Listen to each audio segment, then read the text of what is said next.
Yeah. So, in this penultimate lecture, I will be discussing some of the key points that I have covered over last 28 to 29 lecture hours in this NPTEL course. So, the topics or the concepts that I will cover or I will recapitulate and I will summarize from my earlier lectures include introduction to biological system and 3D bioprinting, some of the illustrative case study that I have covered on 3D extrusion printed hydrogels, and more importantly I will be covering or I will be revisiting some of the concepts that I have taught in this course as part of my lectures on emerging topics, which include artificial intelligence, machine learning and space bioprinting, and I will be closing this lecture with the key challenges that this particular 3D extrusion, 3D printing in general experience as far as the translational aspect is concerned. One of the things that I have emphasized time and again in this course. So, this is indeed a multidisciplinary course, and it cuts across the different disciplines which include material science, manufacturing science, mechanical engineering, design, biological sciences and medicine. So, I have explained some of the key definitions and key concepts as relevant to this course at different point of time. So, what I have covered earlier is that concept of cytocompatibility, biocompatibility and clinical validation. So, if you look at that structural organization in the human body, if you see that this is a eukaryotic cells, now different type of cells, they come together, they form a tissue, and tissue has a specific functions on its own. Then next level of hierarchy comes organs, and then organ system, and then different organ systems, they function in a cooperative manner, and that is essential for life of any organism, that is the full organism. So, let us say human, the human body, let us say humans or any lower order animals like monkeys and then rats and then rabbits and mouse and so on. So, whenever there is life in an organism, it must be due to the cooperative functioning of the different organ systems as a whole. So, this concept is very important, that we must bear in mind that it comes with cells, tissues, organ system and then organism. Then other things that I have taught, that is more importantly from scientific perspective, that whenever any material, whether it is an implant or whether it is scaffold which is implanted into the organism, that is bound to interact with the key components of the living system, and then key components of the living system is protein, then cells, then blood and then bacteria. But we do not want biomaterials to support colonization of the bacteria. That means it must have anti-infective property, it must have antibacterial property. At the same time, many of the blood components like platelets and so on, we do not want to get adhered or absorbed to the biomaterial surface, because all these things can lead to thrombosis. We do not want that RBC to be damaged. RBC has a very characteristic donut shape. We do not want RBC shape to be damaged. We want proteins to get absorbed, we want cells to adhere and then cells to function on a synthetic biomaterial surface. When I mean by biomaterial, it is a synthetic material which may be of non-living origin and which is always fabricated, synthesized or manufactured outside the human body, and for the purpose of the reconstruction and regeneration of the tissues, as tissues in the human body, it is essentially placed inside an organism.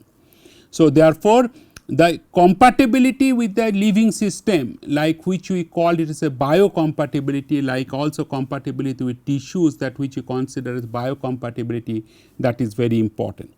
Typically, we grow one single type of cells, let us say bone cells, let us say fibroblast, connective tissue cells, let us say cardiac cells and so on a biomaterials, to assess that whether those cells are able to adhere, those cells are viable, and those cells are able to perform that desired functions while adhering on the particular substrate. So, this is called monoculture.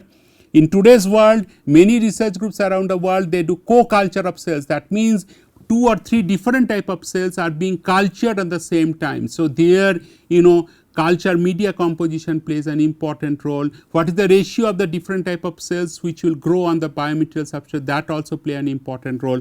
All those things are important. Third concept is a biocompatible animal model, what we call in vivo study. In vitro study is a typical cell culture or protein adsorption study, like the study or experiments which are conducted using glassware and also under simulated physiological context. Those experiments are called in vitro study.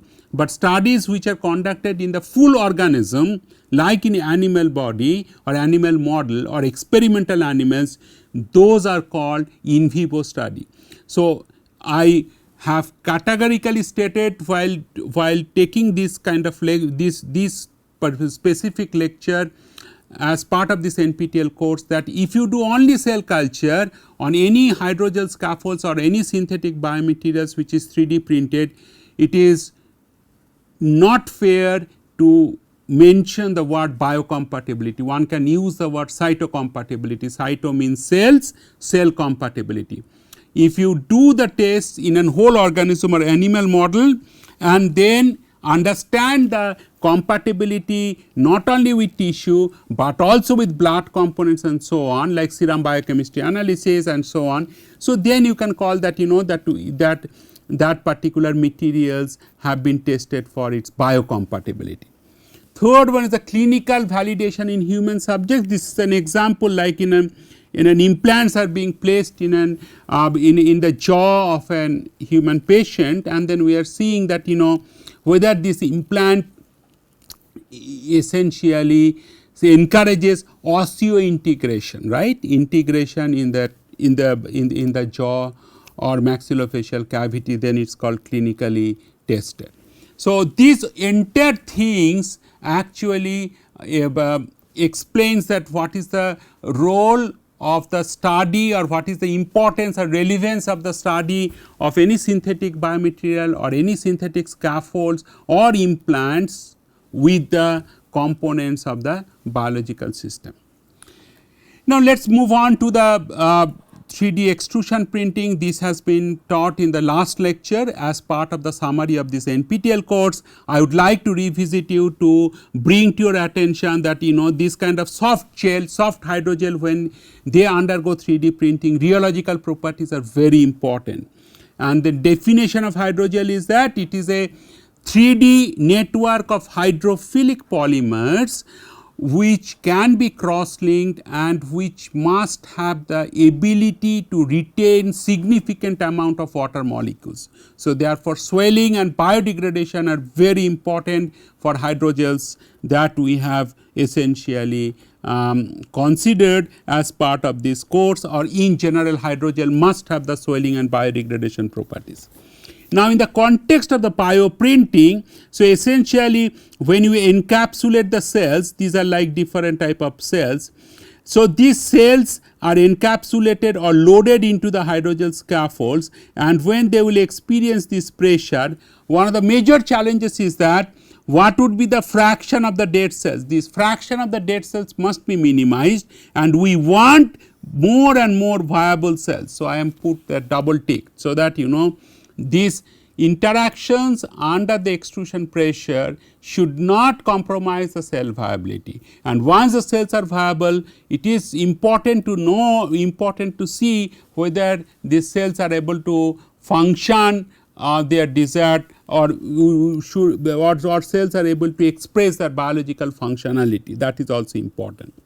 And when other things that we have discussed categorically in the last lecture is that when we when we optimize the 3D extrusion printing parameters for any biomaterial inks, our aim would be to use those optimized printing parameters to see that whether this biomaterial ink containing cells, or in other words bio ink, can be printed into a complex structures to validate their buildability, at the same time to validate that cell viability is not compromised while getting 3D extrusion printed. So, this was the whole challenge in the field of 3D bioprinting community as such. So, just to see an example that we have in one of the, as part of one of the case study, I have shown that when cells are being printed, when it is loaded into the 3D biomaterial inks or 3D bio inks, and then in this particular case I have shown HMSCs, human mesenchymal stem cells, and live cells are stained in the green, and you can see that these cells along with the bio inks were printed at 21 degrees Celsius, and extrusion pressure was varied 0.8 to 1.3 bar depending on what is the kind of composition of the hydrogel that we have taken. Cell density was 2 into 10 to the power 6, and depending on this is the 5G means 5% gel ma. So, you may recall that one of the major objective of all to demonstrate to you that we are able to print very low concentration of the gelatin methacrylal GELMA compositions in the biomaterial ink and bio ink formulations, and in order to make this biomaterial ink 3D printable, we have used viscosity modifier, we have used secondary cross linker, and so on and so forth. So, one of the things that I have shown, carboxymethyl cellulose, we have modified it and then we have incorporated into the 5% GELMA matrix in order to see that whether this biomaterial ink can act as a hard tissue replacement scaffold. So, we have also added 1% of hydroxyapatite, very small amount of hydroxyapatite. We have also seen that in this particular class of hydrogel we have used 5% GELMA with 5% PEGDA. So, what is the role of PEGDA? What is the role of carboxymethyl cellulose? Those things were essentially emphasized when I have covered in an earlier lecture. So, what you see immediately right after printing, you can see there is a lot of green stained regions. So, these are like live cells.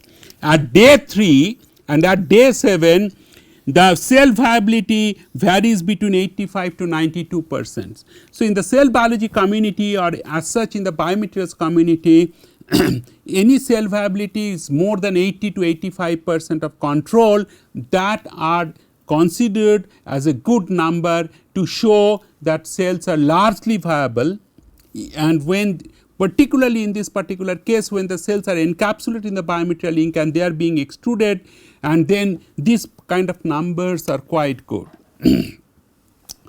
This is another example of the Neuro 2A. This is the Neuro 2A cells. This is for neural cells, and then how these neural cells are viable, and here viability can range between 80 to 96%. Printing temperature is again 21 degrees Celsius. Extrusion pressure is varied 1 to 1.5 GP bar. So, 1 to 1.5 bar, that is the extrusion pressure, and then these are like different GELMA concentrations or GELMA scaffolds, like 7.5% GELMA, 7.5% GELMA with 0.1% carbon nanofiber, 7.5% GELMA, 7.5% PEGDA, and with that 0.1% carbon nanofiber. And some of the biomaterial scaffold we have considered is 7.5% GELMA, 7.5% PEGDA, 0.5% Gillen gum, and 0.1% carbon nanofiber.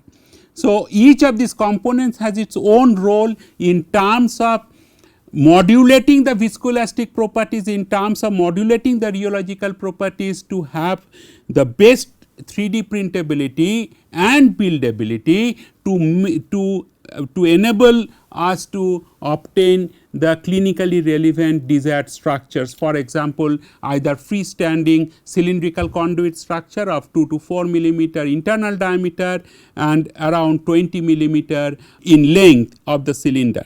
So, one of the things that you notice after growing this the 3D printing, 3D bioprinting and incubating them in a CO2 incubator, when we have imaged under the fluorescence microscope at day 2 and day 5, you can see large number of green stained live cells, that is the neuro 2 cells. That means cells are surviving in the, or cells survive quite well in this kind of 3D bioprinted scaffolds. This is some another examples that I have also shown and discussed. This is that 3A 5G type of 3A 5G scaffold, that 3% sodium alginate, 5% gelatin. So, alginate gelatin scaffolds is another type of scaffolds that I have also discussed at length as part of this as part of this NPTEL course. And there we have used nanocellulose and cellulose particles. So, nanocellulose and cellulose particles, when you have used like 1% of cellulose particles, the extrusion pressure is varied between 0.2 to 1.4 bar and nozzle dimension is 22 G. We get the layer height of 0.38 millimeter and so on, and then you can see that how the filament test, which is one of the tests for this 3D printability, that gives the most acceptable results in the case of the 3A 5G 2C, because the sac things are not there. So, it is almost straight. So, that shows that these materials or these biomaterial inks can indeed be 3D extruded or 3D printed. So, I have highlighted 22G, that is the best nozzle size for good extrudability of the hydrogel scaffolds. Another thing that I have also emphasized time and again in this particular NPTEL course is that, particularly in the context of 3D extrusion printing, safe fidelity is important. How you can print these materials with different type of matrix structure, with different type of cylindrical structure or cuboidal structure, and whether if you can compress it and release it, whether this structure can be retained. So, you can see that this is the kind of very nice structures that essentially you can build with this 3A 5G 1C or 3A 5G 2C, and you can see very clearly the inner diameter, right, inner diameter. And one can do microcomputed tomography analysis to essentially see that what is the 3-dimensional structure of the 3D printed scaffolds. What I have also shown you that biocompatibility study, particularly when the scaffolds are placed, you can see this is the scaffolds, these are being placed into the intraperitoneal cavity in the subcutaneous region of these experimental animals, and then we have seen and we have regularly monitored the health as well as the vital stats of this animal up to 30 days, and after 30 days these animals are sacrificed, and you can see that full hair is been grown at the place of the implantation. And then I have shown you that what are the different things, how this body weight actually regained, body weight is increased with time, and there is an uneventful animal study with the 3D printed scaffolds. So, as I said some times ago that serum biochemistry analysis is total blood count and serum biochemistry analysis including BAN, the blood urea nitrogen. Those things were also being investigated as part of the acute stage implantation and subacute stage inflammation at 7 days and 30 days in culture. And we have seen that many of the parameters like monocytes, neutrophil, platelet count, WBC, this all shows through a maxima at the 7 days of the study. So, foreign body response were carefully analyzed by studying that both that H&E stained histology images or MTA stained images and presence of foreign body giant cells, for example, and granulation tissue in terms of macrophages, fibroblast and capillaries were investigated both at 7 days and 30 days. Wherever you can see MNGC, these are multinucleated giant cells. Wherever you see that this macrophages and fibroblasts, they are also being indicated. So, BV essentially stands for blood vessels. We have seen in many kind of places these are the kind of blood vessels. So, this is the kind of a blood capillary. It also shows signatures of angiogenesis in this kind of a histology sections. For both these 3A5G and 3A5G1C scaffolds at 7 and 30 days demonstrated gradual healing response. So, initially inflammation is there. Inflammation you cannot rule out whenever you put any synthetic materials or synthetic scaffolds in an animal model. One of the things that I have also mentioned very emphatically, that these are the biodegradable scaffolds. What it means that the scaffolds will degrade over time, particularly when you put it in that very complex physiological environment in any experimental animals, and this degradation can be essentially faster compared to what you study in the in vitro, because there is a dynamic physiological changes that happens after the implantation with these scaffolds in an animal model, and therefore, we have carefully taken histology slices from kidney, brain, heart, liver, lungs, intestine, adrenal, spleen, stomach and testes. So, these are some of the vital organs that we have taken the tissue sections and see whether the original tissue architecture is retained and whether there is any abnormality that we can observe in this tissue architecture, and B, that whether this particular tissue architecture shows kind of very acute level of toxicity because of the degradation products. We did not see any abnormality. So, therefore, all tissues demonstrated healthy morphology without any noticeable alterations. The other things that we have carefully considered is the TNF alpha, tumor necrosis factor, alpha expression, and this is a normal physiological reaction of the vascularized living tissue to trauma and invasion of the scaffolds. And then we have essentially shown you this is the particular region which we have essentially zoomed to show that what is the TNF alpha expressed region in the 7 days and 30 days, and then this is the 3A5G, this is the 30 days, this is the 30 days region, and this is the 7 days. And then we have seen in both the cases for the 3A5G and 3A5G1C, this kind of scaffolds, they show inflammatory response, but which is gradually reduced from 7 days to 30 days. Because if you compare for any scaffold, this is the extent of this inflammation at 7 days, and when you compare that intensity of this TNF alpha expressed region, it certainly decreased, it certainly reduced. So, essentially inflammation due to trauma and invasion of the scaffolds, that is clearly reduced, and that has been shown by TNF alpha. Angiogenesis, blood capillary formation, evidences of blood capillary formation. So, that was analyzed by CD31 expression, and then here again 3A5G and 3A5G1C, you can see 30 days and 7 days scaffolds, how this different blue stain region that is increased with 30 days of the post implantation. And you can see that compared to 3A5G, 3A5G1C certainly has more CD31 expression, that is essentially indicates vascularization density.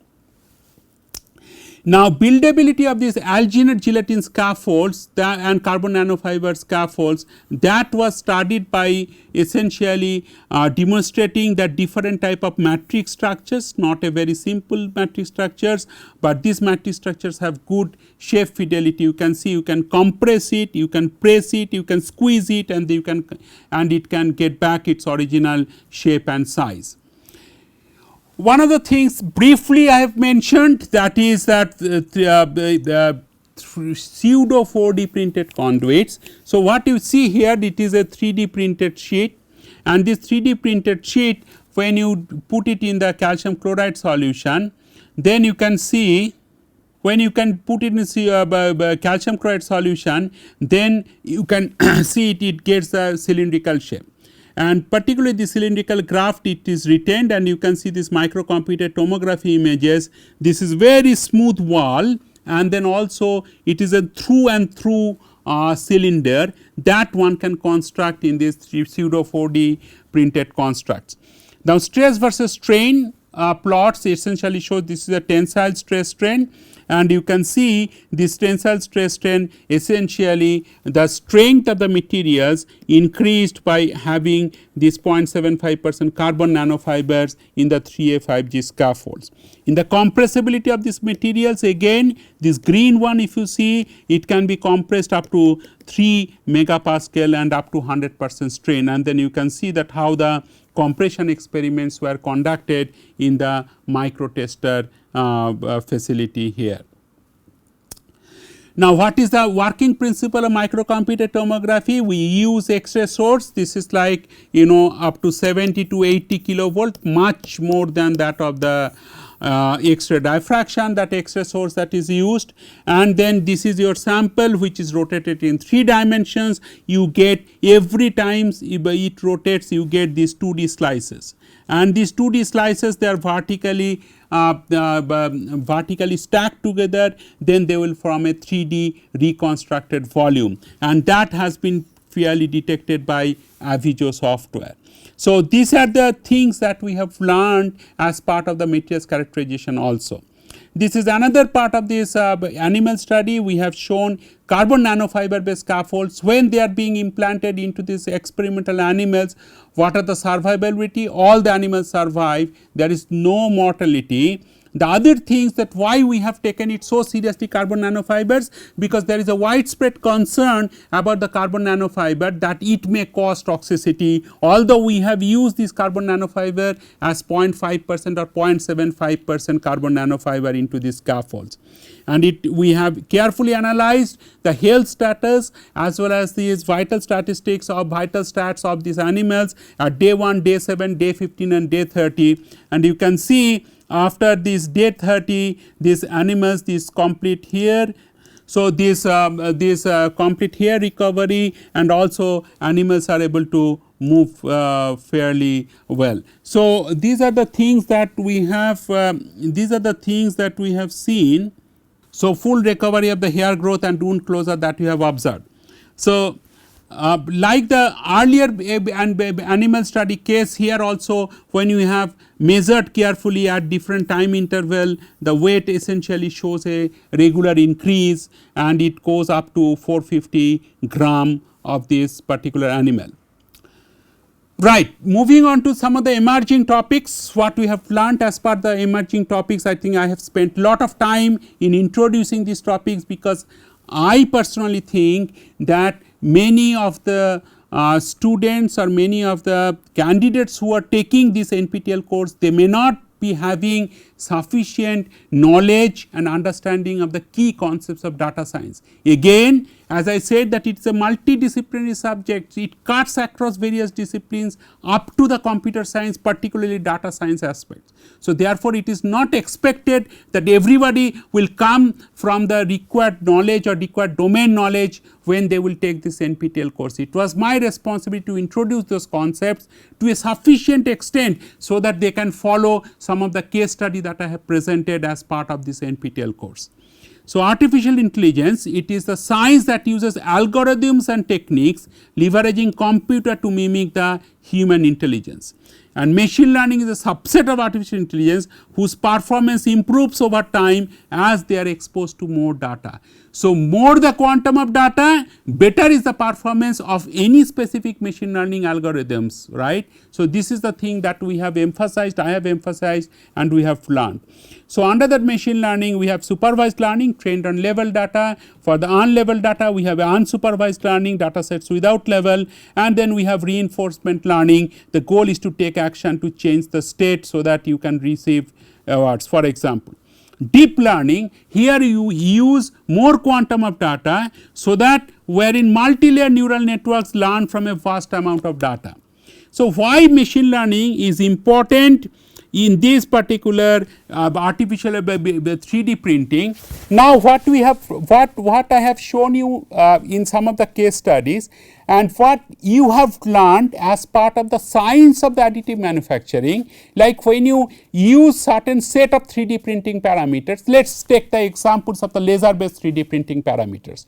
You vary the laser power, you vary the layer height, you vary the powder feed rate or some of the other parameters, and as a result of that what you see as an output, that how the part quality or additive manufactured part quality that evolves. For example, whether that has some defects, whether they have some porosity, whether they have some cracks, and so on and so forth. So, there we have seen that based on this particular set of additive manufacturing test parameters, you get certain output.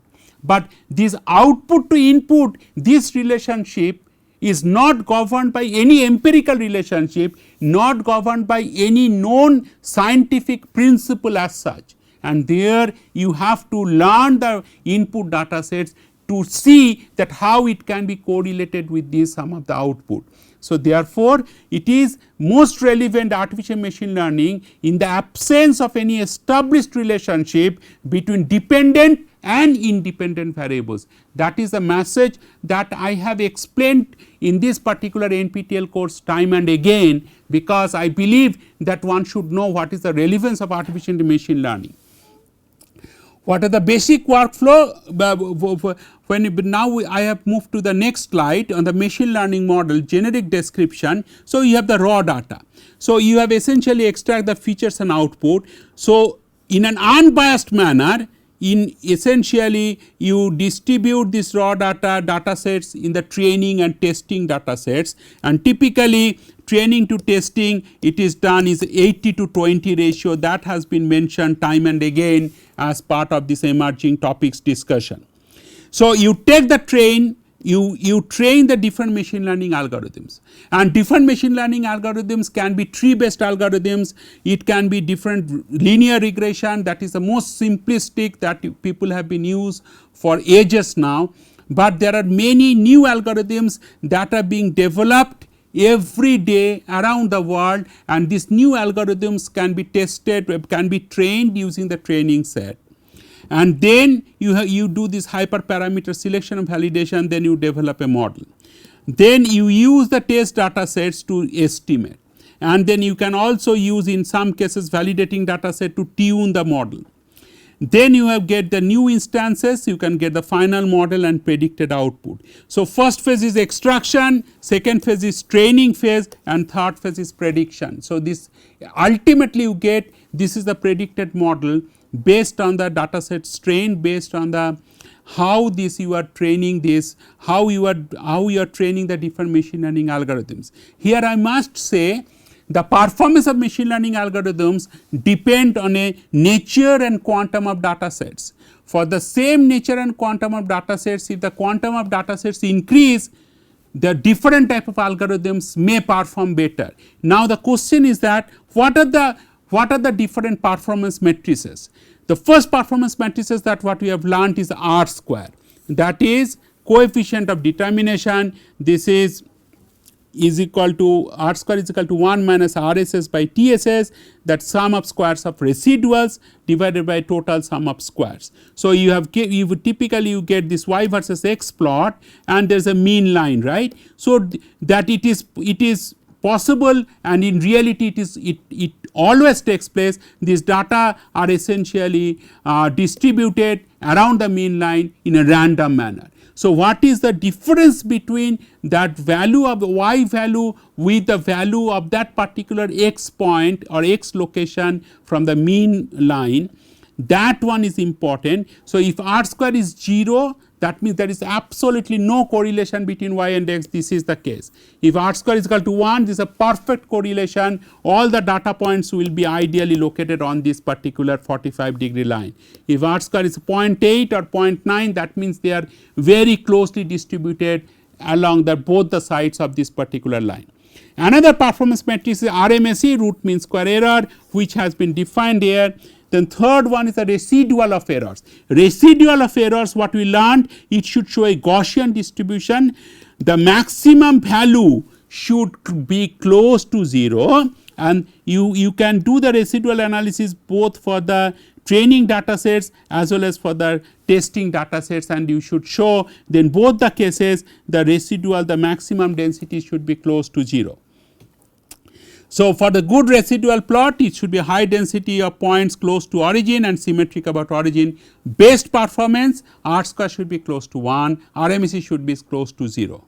So, these are the 3 things that we have learned to analyze the performance of these machine learning algorithms. Now, some of the case study that I have covered in this particular course and that I am now summarizing. So, as I said that directed energy deposition case, what are the 3 parameters of relevance or importance in laser power, scan speed and powder feed rate. Then you get the melt pool. So, I have shown you that when you use the 240 data sets, generated data sets, and you can analyze what is the clad area, what is the penetration area, and what is the height of the area, what is the depth of the area, what is the width of the area. Then you see that some of the tree based regression algorithms we have used, like gradient boosting, for example. In 3 cases it shows it is a perfect combination of R square and RMSE, which is the best, but for the penetration depth, for the same set of data sets, it is penetration depth, I mean I am talking about the penetration depth data set, it is the XGBoost algorithm which performs the best, like R square in terms of the combination of R square and RMSE values. So, it is the gradient boosting and XGBoost, these are the 2 different type of algorithms which work best in case of these DED data sets that I have covered. In case of classification analysis, like defect classifications, whether there is a lack of fusion or whether the intra-track porosity, same laser power, powder feed rate, scan speed and overlap percentage, that has been shown, and we have used the train confusion matrix. This is some of the classification of the test confusion matrix. So, train AUC ROC curve and test AUC ROC curve, this kind of analysis to show how this parameter, how this data set can be used to predict that whether for an unknown or unseen data sets or for an unknown or unseen parameter combination, like unknown or unseen combination of laser power or scan speed, one can essentially predict that whether that will give the best quality DED track without any defect like lack of fusion, intra-track porosity. So, now I think with these 2 examples you are able to see what are the relevance of these machine learning algorithms and how artificial machine learning can be used to minimize total number of experiments, to minimize the cost, at the same time develop our predictive capability to see whether this particular combination of parameters will give the best output either in terms of the good quality of the products or in terms of the desired combination of the track width or track depth or 3D printed track width or track depth and so on.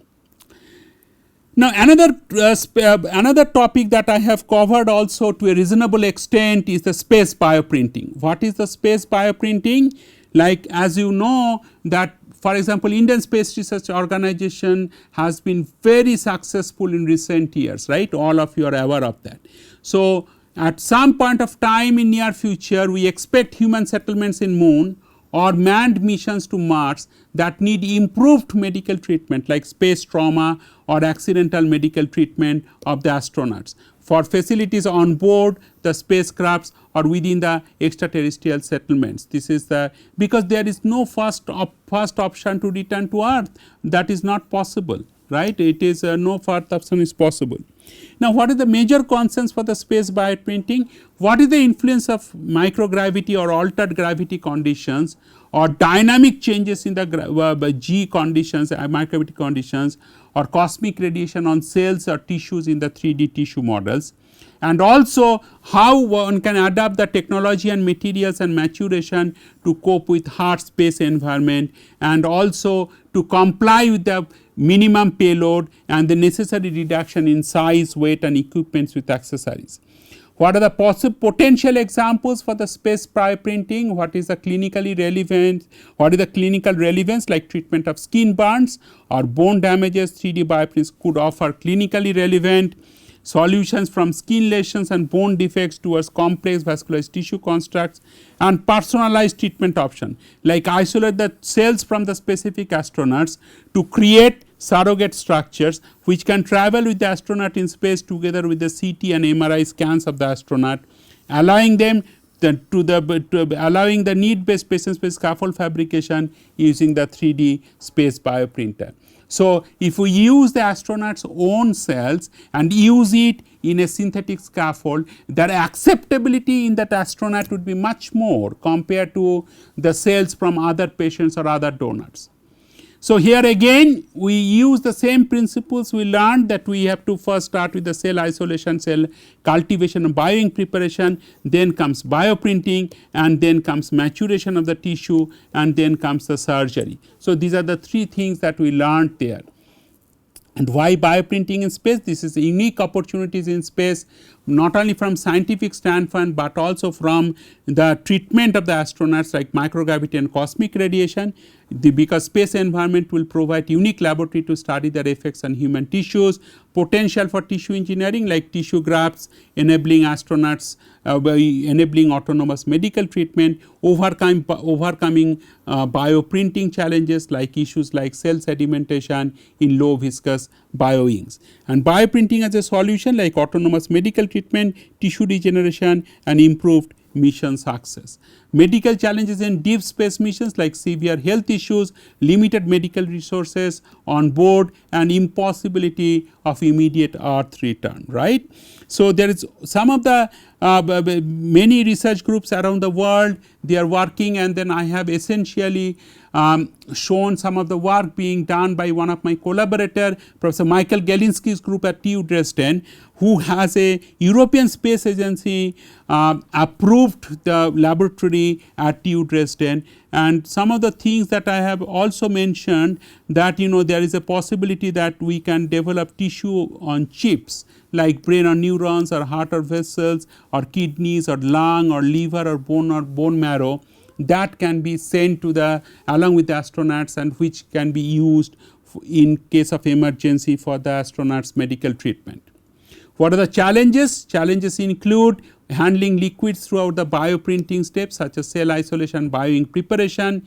Clinostats and rotating wall vessels, they are suitable to simulate this kind of space environment, but cannot accommodate standard bioprinter size and payload limitations. And there are other critical clinical challenges, very high cell numbers that are required, relevant tissue constructs, mechanical stability, and functional and hierarchical arteriovenous system. These are some of the clinical challenges that has to be addressed in the years to come. So, one of the other things that I have shown, that in situ data mining approaches for intelligent bioprinting, like what is the layer height analysis, we using that significant amount of data that can be generated, and what is the layer wise analysis under the microgravity. These are some of the things, these are for future research, and data mining platform can be used, particularly the digital twin. Here artificial intelligence machine learning can play an important role. So, this is the final slide on the challenge in space bioprinting, and then that is essentially what it means. The biggest problem in sending live cells encapsulated or in culture medium, and also we have learned that what is the relevance of the storage, what is the influence of the storage time on the quality and properties of the bioink that we can send it to the space. That is also another thing. And experimental results with the long term storage availability of the premixed bioinks, is possible to store the cell laden bioinks for several weeks at 5 degrees Celsius without complete loss of the cell viability. That is the work that I have presented. This is the Galinsky's work, Michael Galinsky's work from TU Dresden. Now, these are the challenges in the extrusion bioprinting in microgravity in terms of weightability of the print bed. This is the process parameter optimization, like what is the force analysis illumination tools, and also fluid delivery system. These are the things that has been very significantly discussed as part of this emerging topics course. Now, this is the last slide of these summary lectures, and what I have mentioned, that some of the key challenges for the 3D extrusion printing is more on the translational research. And some of the basic things that I have discussed at length, actually these key challenges part I have taken almost like 4 to 5 lectures. One is the bioink development. The second one is the resolution and precision of the existing printers, and what is our ability to develop complex tissue architectures, that we have to enhance our ability, and post printing maturation like tissue maturation, integration with the host tissue, that you have to do animal study and so on. So, vascularization aspect has been taught in the context of animal studies, multicellular architecture, placing the cells inside the scaffolds during the bioprinting. This is perhaps one of the biggest challenges, and also large volume 3D and 4D bioprinting. So, scalability is important, because scalability and clinical studies, there I have mentioned scalable production. So, we normally synthesize in the milliliter level biomaterial ink at laboratory. So, when you go to milliliter level to much higher level in the liter level bioink, whether the properties, rheological properties, viscoelastic properties are compromised or not, whether we can develop several batches of this hydrogel and still do not compromise the properties, and still all the biomaterial ink formulations, they have significantly they do not have any significant difference in terms of their printability and buildability. These are the questions need to be addressed, otherwise we will keep on publishing papers, but then ultimately when it comes to the it is for the patient care, the 3D extrusion printing for patient care, we will still be far away from that reality.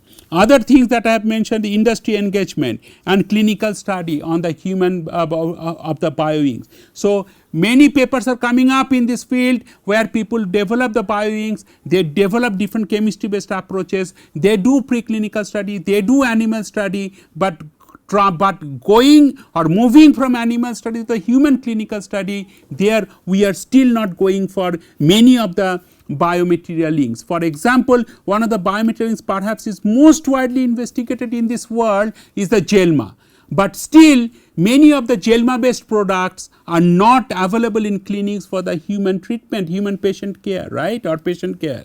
So, another things is also what is the roadblocks or what are the challenges is the regulatory challenges.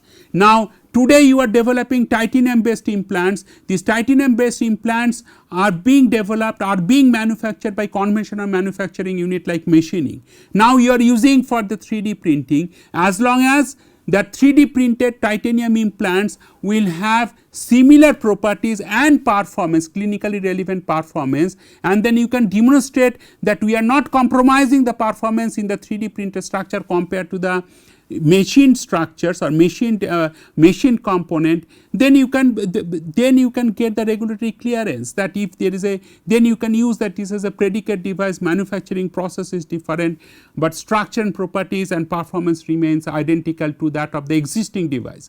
But there is no such examples in the case of the 3D printed hydrogels, because these hydrogels or 3D printed structures are not or were never used by the clinicians. So, first of all the acceptance by clinicians, second one there should be several evidences that this is very safe and be used in humans, and third one we need to also do large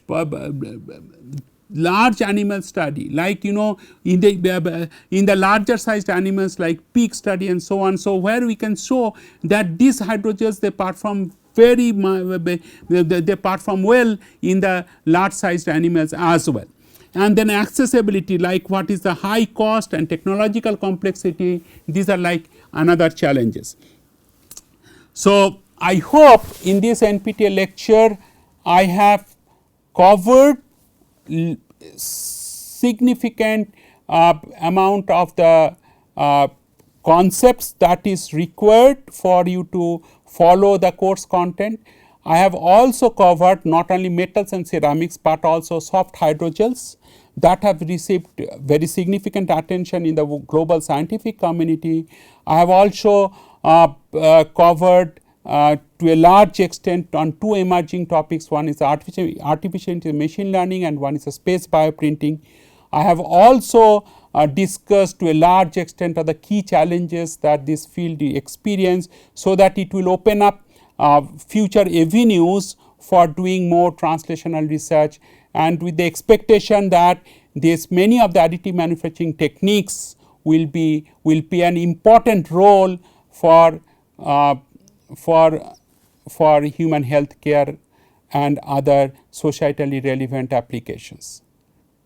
I close this NPTEL lecture by wishing you all the best, and then I am sure you will be able to use the learnings from this course in your professional life, in your research career, and wish you all the best. Thank you.